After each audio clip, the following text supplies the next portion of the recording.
All right, so get this. Today we are going deep, deep into the world of the tomato. The tomato. Yep, the tomato. You might think, Sounds kind of boring. right. But I promise, this little red fruit, You mean vegetable?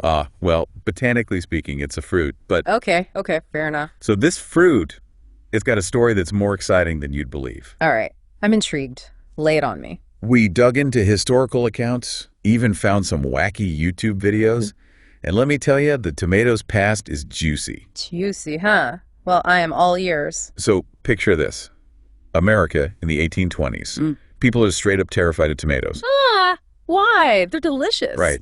But back then they thought they were deadly, like poison apple. Seriously, poison apples. That's wild. But why? Well, there's this really popular herbal guide by John Gerard, and it claimed tomatoes were poisonous. On top of that, people were getting sick after eating them. Some even died. Oh, wow. So they really were dangerous back then. Well, not exactly. Turns out they were actually getting lead poisoning from their pewter plates. From their plates? How? The acidity of the tomatoes would leach lead from the plates.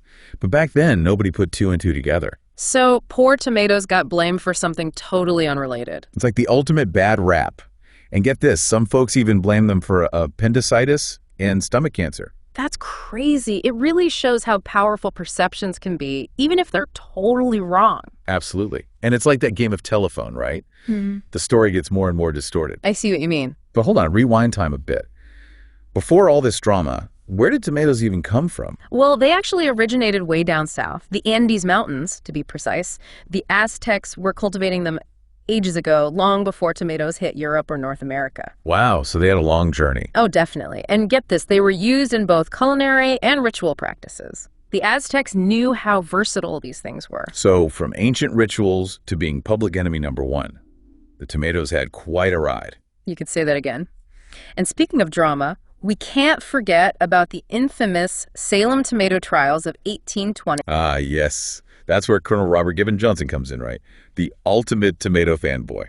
He was certainly a character, dressed to the nines in a black coat and a tricorn hat, holding tomato growing competitions every year. Sounds like my kind of guy. Apparently, everyone thought he was nuts for eating those poisonous tomatoes. I mean, can you blame them?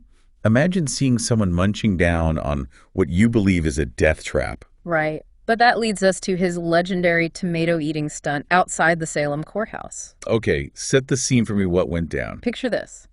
A crowd of 2,000 people all gathered to watch this guy potentially eat his last meal. Wait, 2,000 people? They really thought he was going to die. That's what the sources say. Some even claim people were placing bets on whether he'd survive. Oh, man, the pressure. That's intense. There he stood, Colonel Johnson, basket full of those bright red poison apples. Okay, I'm on the edge of my seat. Did he make a big speech or something before taking a bite? He did. Accounts differ on the exact words, but one version says he declared something like, "The tomato, this bloody fruit you call poison, is in fact edible." What a showman. Talk about dramatic flair. Yeah. So what happened next? Did people try to stop him? One account mentions someone yelling, "No, Robert, think it over. You've done enough crazy stuff." But I bet he didn't listen. Nope, he was determined. He even proclaimed, "If I die a martyr for truth."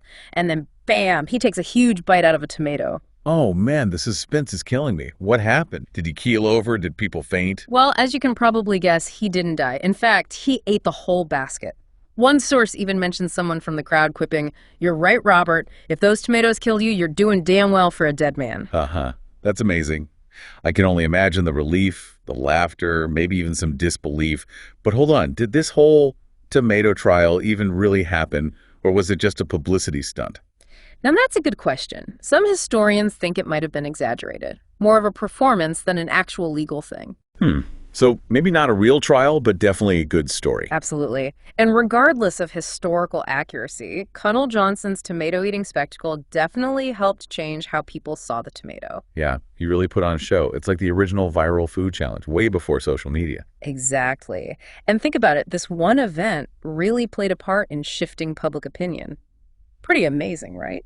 It's amazing how these seemingly crazy actions can really make a difference in how people think. For sure. I mean, think about it. We went from being scared of tomatoes to practically making them a food group on their own. It really is incredible, huh? Tomatoes in everything. Salads, sauces, soups, you name it. Yeah, hard to imagine our kitchens without them. Yeah, But but while Colonel Johnson was busy with his tomato show, what was happening on the science side of things? oh, you mean like were scientists finally figuring out that tomatoes weren't the bad guys? Exactly. Were they getting to the bottom of it all? Well, you remember John Gerard, right? And his herbal guide. Yeah, the one that labeled tomatoes as poison. Right. His work was based on earlier writings from European botanists. They were trying to figure out this whole new fruit thing, and they noticed that tomatoes belonged to the nightshade family, which, Hold on, nightshade. As in deadly nightshade. yeah, but it's a big family with lots of different plants. Some are toxic, like belladonna, but some aren't. So you're saying tomatoes got lumped in with their more dangerous relatives. Pretty much guilt by association. Makes sense. But like you said, not all nightshades are created equal. Some have those toxic compounds and some don't. Exactly. And as scientists dug deeper, they realized tomatoes were on the safe side. So basically, while Colonel Johnson was proving tomatoes wouldn't kill you on the courthouse steps, science was catching up behind the scenes. Yep, kind of cool how it all happened at the same time, Yeah, right? it is.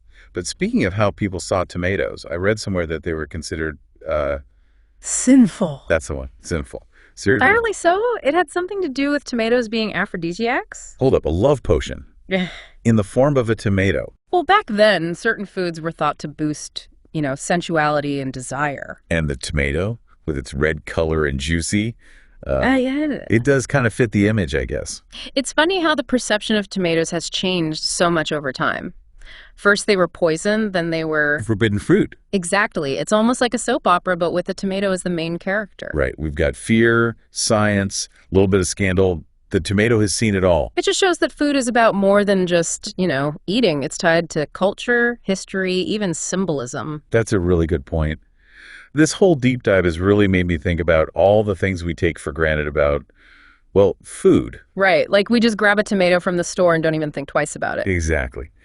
But before we get too lost in the past, I want to bring it back to the present. Like, what does this whole tomato saga tell us about ourselves? How we see the world. That's a big question.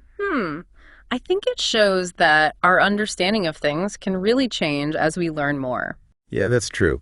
Like with the whole nightshade thing, people thought they knew something, but then science came along and Changed everything. then there's Colonel Johnson, right?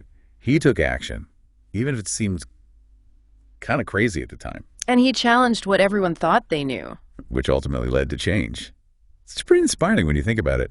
Makes you wonder what other foods might have equally crazy stories behind them, huh? Now that's something to think about. I bet there are tons of foods with hidden histories just waiting to be discovered. It really makes you want to raid your pantry and start digging, Yeah. see what secrets are hiding in there. Right. Who knows? Maybe there's another Colonel Johnson out there waiting to happen. Ooh, I can see it now. Headlines screaming, "Local hero devours durian in daring display of defiance." Uh-huh. That's a good one. Seriously, though, it's a reminder that the world of food is full of surprises. Definitely. We've always got something new to learn, something new to explore, right? Absolutely. So as we wrap up our deep dive into the tomato, I'm curious, what really stood out to you? That's a good question. What about you? Well, for me, it's got to be Colonel Johnson. I mean, talk about bold action. Right. He just went for it, even though everyone thought he was crazy. And that's what made the difference, right? He challenged the status quo. Exactly. And look where we are now. Tomatoes are everywhere. And then there's the science side of things. Who knew tomatoes were part of the nightshade family? Yeah, that was a surprise. It really shows how our understanding can change as we learn more, huh? Totally. But ultimately, I think it comes down to the tomato itself. This little fruit that's traveled the world and through time. And carried with it stories of fear, misunderstanding, and finally, acceptance. It's a pretty incredible journey when you think about it. It really is. So the next time you're slicing a tomato for a sandwich or enjoying a bowl of tomato soup, think about its history. From the Andes Mountains to our tables. It's a journey worth remembering. It reminds us that even the simplest foods can have extraordinary stories. And that there's always something more to discover, whether it's about food or the world around us. So go out there, explore your kitchens, explore your world, and keep questioning what you think you know. Because you never know what amazing stories you might find. Thanks for joining us on this deep dive. Until next time.